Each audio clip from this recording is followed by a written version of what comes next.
Thank you. And John Wesley Powell has gone down the river with me probably a half a dozen times, and he's still going too. First, a few caveats before I get started on the bulk. I'm assuming you're familiar with John Wesley Powell and his 1869 river trip, because I'm not giving an overview of that, but I will be mentioning different things through the trip. When I refer to his journal, that's the published, his journal or notebooks were written on the spot during the trip. They still exist in the Smithsonian. Those are from 1869, of course, that was his first trip. His report is the published version, 1875, written in 1874 for the government. It conflates both river trips, 69 and 71, 72, plus some additional material that Powell imagined, I think. I'm going to use the term Mormon throughout this. That was contemporary to the 1869, and Powell will not go into the formal designation. And I think it's very risky of me to show up in Kanab and talk about Jacob Hamblin when they do Jacob Hamblin days here. And I'm available throughout the conference for comments or corrections, so see me anytime. This is Powell's report, 1875, written at the junction of the Colorado and Little Colorado Rivers. August 13th, 1869. We are now ready to start on our way down the great unknown. We have an unknown distance yet to run, an unknown river to explore. Ah, well, we may conjecture many things. With some eagerness and some anxiety and some misgiving, we enter the canyon below and are carried along by the swift water through walls which rise from its very edge. Don't know, well, I should say it's unknown who coined the phrase the great unknown, but it appeared in the newspaper the day after Powell's party launched from Green River, Wyoming, May 24th, 1869. Powell has started out with the view to exploring, if possible, the great Colorado River. The undertaking is a risky and dangerous one in view of the fact that each attempt to penetrate the great unknown has proved a failure. Not completely unknown, but a lot of it was, and the connections were certainly unknown.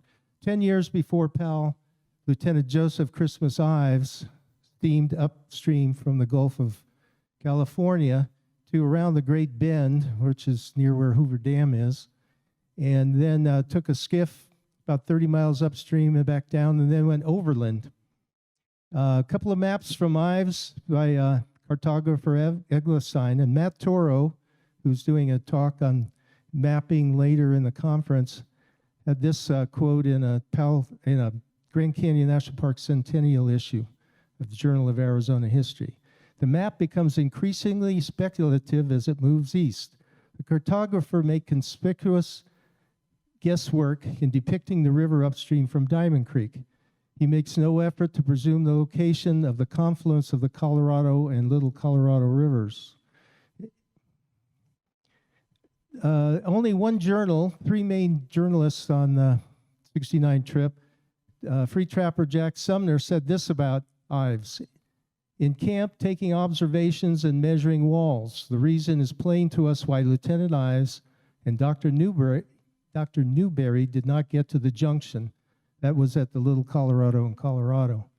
Powell never mentioned Ives in his journals, but in his report he says this: at the very apex of this bend, Diamond Creek makes its contribution from the south, and it was here that Lieutenant Ives and Dr. Newberry came down to the depths of the Grand Canyon.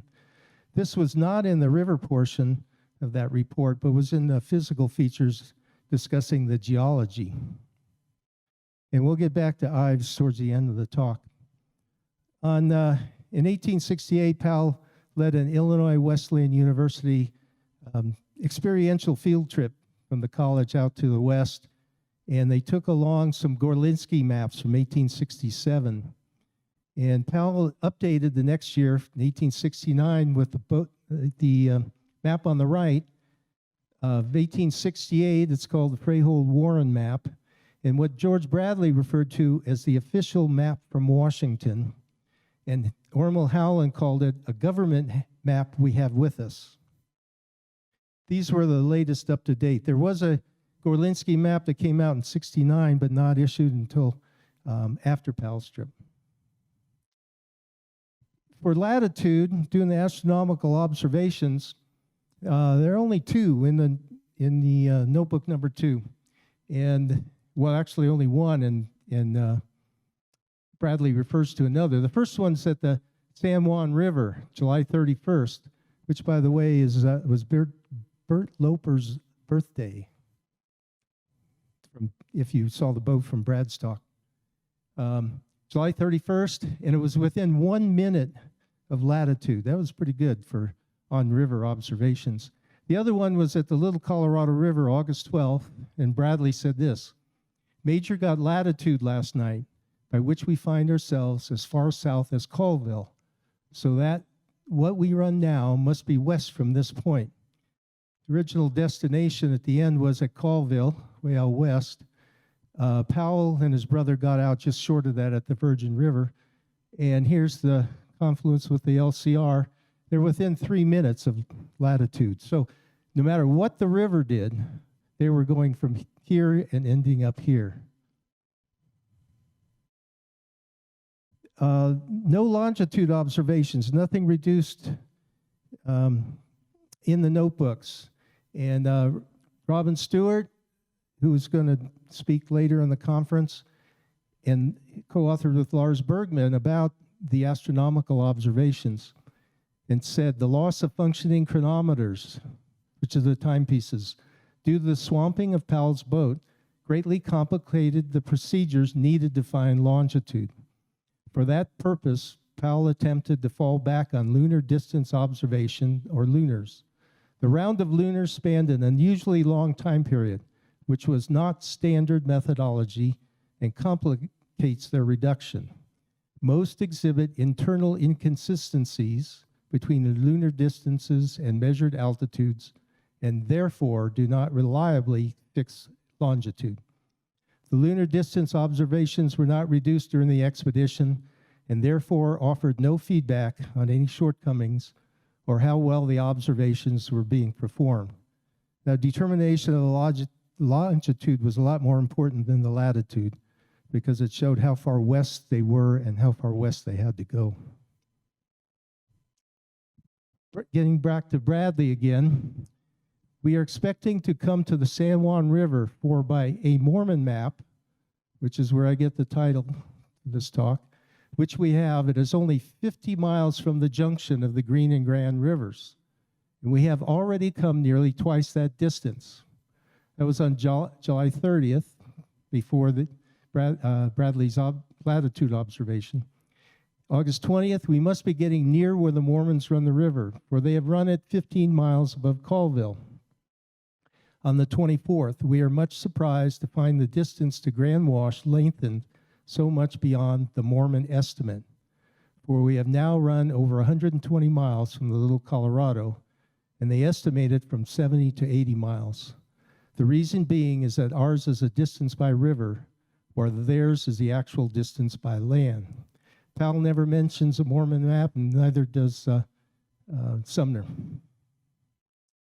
In Powell's report, he does mention a trip 2 years before his, not James White.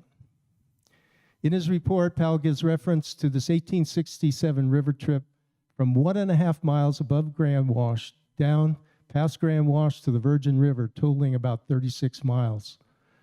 We have their manuscript journal with us, and so the stream is comparatively well known.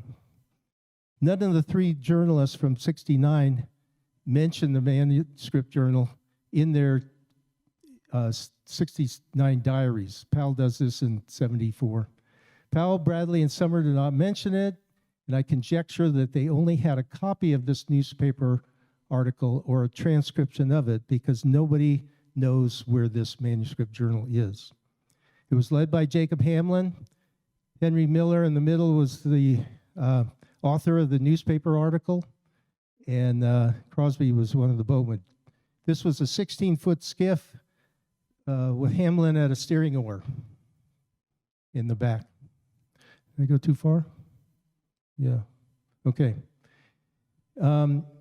In Powell's report, he mentions at the Paria River that it was described to me last year by a Mormon missionary. So that would have been 1868, although there was no evidence that anybody reports him having met with any Mormons at all by that time. In 1870, however, a brief report appears in a publication called New Tracts in North America, and he says, I went among the Mormons to learn what they knew of this country adjacent to the kingdom of God. But by accounts of all biographers, Powell's, Mormon leader Brigham Young, Mormon missionary Jacob Hamblin, and Mormon ferrymaster John D. Lee, they didn't meet until early September of the next year, 1870.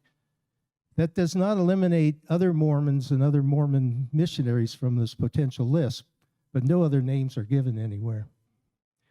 In 1870, later that month, Powell and Hamblin are up on the Shivwoods, the Arizona Strip with the Shivwoods Paiutes, talking about the killing of the Howland brothers and William Dunn after they left the river at Separation Rapid, the end of September 1870. There are the Howlands here who walked out. There was no picture of Dunn. And this is later, this is 1873 with Powell and Hamblin conferring with the Paiutes.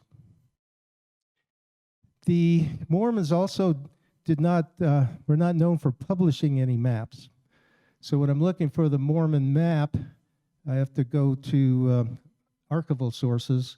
And Frank Avilius did this monumental work, a cartographic history of Mormonism. He says the list of soldier scientists in Utah usually include familiar names of non-Mormons, such as Ives and Powell. We must add the names of Mormon explorers, such as Jacob Hamblin. John Steele left a cartographic record of the areas explored by the saints. Now notice, Frank Avilius does not say Hamblin was a cartographer or had any maps. He was an explorer, while Steele left a cartographic record. Wixom's biography of Hamblin says he never mentioned making a map through this country. And of all the biographies I've read, the accounts, none of them mention Hamblin making a map. However, on the right, Bullock did this map in 1860 from an 1859 trip to the Hopis for missionary work. And over here he says he got this information as given by himself from Hamblin, directly from Hamblin. This is another version, and it says, given by Jacob Hamblin from recollections. I'm going to point out that there's no Grand Canyon, Colorado River. This is north of that, and it goes out to Arribe, out at Hopi. This is Steele, previously mentioned, 1863. The Hamblin trip from 62 to 63. He does include the Rio Colorado, so this is a potential extent of it, but very simplified. But he does have this bend here that you can consider from the Little Colorado on down, but he misses a lot of the other bends. This is Andrus Woolley from 1866, once again north of the Grand Canyon, no Colorado River. We'll go back here, but he does include the San Juan, the Grand, and the Green, and the Junction. This is an earring map from 66. Once again, no Grand Canyon, Colorado River. These sketch maps were basically done as for their missionary work so that others could follow the routes out to Hopi. This is a highly recommended Compton biography, very extensive. I haven't read the whole thing, but it's a great, incredible reference work. Appendix B, Hamlin's trips to and across the Colorado. So he lists basic information about these trips, and I focused on the period 1858 to 1868, but no map to accompany it, or any other maps that show Hamlin's wanderings. 60 years later, though, 1952, the only really map that shows anything is Corbett's, and it's roads, trails, and places during colonization period associated with the history of Jacob Hamblin. So here's Compton's list of those 14 trips over 10 years. I've overlain routes on Corbett's map. So here we have Lee's Ferry going through the Grand Canyon on down. The green lines are tributaries, and the red are all of his travels around the Grand Canyon, multiple trips to Hopi, Crossing of the Fathers, Lee's Ferry, Perea, down into Cataract Canyon, but not all the way to the river. For some reason, he didn't do what Ives had done and gone down to the river at Diamond Creek, but Grand Wash several times, Lower Colorado River. Very extensive travels over the 10-year before Powell. So getting back to Ives, on the right, if Powell had read Ives' report, which he had, they were known for it, came out in 1861, he would have been looking for Diamond Creek in the Grand Canyon, something like this. However, this is an 1880s map, photograph. This is the mouth of Diamond Creek, which the creek goes this way. This is looking 1947 with vegetation overgrown here going up Diamond Creek. This is an aerial showing Diamond Creek coming down here. None of the diarists mention seeing Diamond Creek in 1869. However, if they had, and they knew Ives' longitude here, which was within 3 minutes of latitude, or 2 minutes, or 2.5 minutes somewhere, about 2 miles off, 2 miles west of where it actually is. So Powell would not have needed a sextant. He would have not needed to have taken any observations or determined longitude if he recognized the mouth of Diamond Creek and had this number of longitude. He would have known where he was without having to do any instruments or observations. If he had talked to Hamblin, he would have known a lot about the area. Hamblin didn't know Diamond Creek, but it would have taken the men on the trip to recognize Diamond Creek. They didn't always see tributaries as they went downriver. I sent a request online to the LDS Church History Library in Salt Lake City about any Powell maps that I had missed, that I was looking for ones in manuscript collections. I got a reply. They had an 1869 map of Powell's. They had it digitized, sent me a link to it, and I got that. And this was a published map, 1869, from, of all people, William Tecumseh Sherman of Utah and Colorado. And the authorities are all the reference trips and maps that they used to determine what goes on this map. They mentioned an 1869 map by Colonel Greenwood, which the trip that produced this map was going from a railroad survey from Kansas to Colorado, and they didn't even finish the field work till 1870. What is the most interesting thing about one of two things, the dotted lines in red ink are corrections made by Major Powell of the Colorado expedition. There's no provenance for this map, so where they got it and when or how, they don't have any information to it. However, here you have the red lines superimposed on this 1869 Sherman map of the Grand Canyon, because it goes down into Arizona. Right here, it's highlighted, it says Mokies, or the Hopi, and it looks like it's left-handed script. This is it blown up. Here are 3 examples from the astronomical observations notebook number 2 of M's for Music Temple. And a comparison looks very similar. You know, I'm not a handwriting analyst by any means, but left-handed writing, Powell lost his dominant right arm in the Battle of Shiloh in the Civil War. A colleague, friend of mine, Chris Brode, was a surveyor down in Grand Canyon for a long time, and he did the comparison mapping for me. Here's the Sherman map with the red. The green is a Dellenbaugh published map for the Powell survey. He was on the second trip, 1871-72. Finished the mapping here in Kanab in January of 73 in 2 parts.